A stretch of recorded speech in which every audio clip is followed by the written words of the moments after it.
Hello，大家好。我諗相信大家都知道啦，慢性炎症咧嘅壞處係啲乜嘢啦。咁但係如果喺日常裏邊咧，我哋嘅 lunch 啊、dinner 啊，要避免食一啲麩質啦、奶啦或者糖類嘅食物，係咪好似好難揀咧？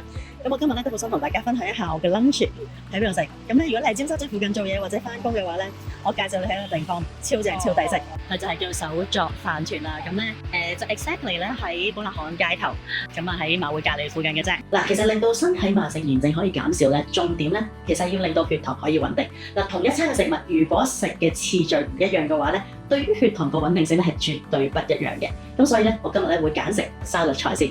嗱，沙律菜咧佢有好多唔同嘅纖維啦。當佢去到我哋胃裏面嘅時候，就會形成一個網狀嘅結構，令到胃裏面嘅食物排空落到小腸嘅速度就可以變慢。咁所以對於糖分咧喺小腸裏面嘅吸收嘅速度咧，自然就會變慢啦。咁但係如果你話其實我咧個胃唔係好受到一啲生冷嘢嘅，我一定要食熟嘢嘅，咁所以冇問題嘅，你可以選擇咧食菜先咯，一啲煮熟咗嘅菜啦，咁亦都可以選擇咧關東煮啦。關東煮咧佢有好多選擇嘅，有蘿蔔啊、胡絲啦、蒟蒻啦，有啲咩獅子狗啊唔同嘅嘢啦。咁我今日咧就揀咗蒟蒻嘅嗱，因為咧蒟蒻佢有豐富嘅桃金腦聚糖，係一種水溶性嘅纖維，落到胃裏面嘅時候咧，蒟蒻咧就會吸水啦、膨脹咧，亦都係一種飽足嘅感覺。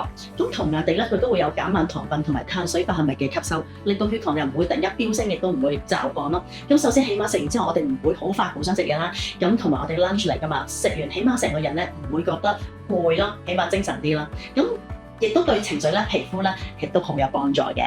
咁蒟蒻咧，其實唔單止咧令到血糖可以穩定喎，原來當佢落到腸道裏邊嘅時候咧，會俾大腸裏邊嘅益生菌咧係發酵同埋分解嘅。咁而產生一種咧令到腸道黏膜咧維持健康一個好重要嘅物質，就係短鏈脂肪酸啦。佢能夠有效咧可以減低咧腸道嘅發炎風險。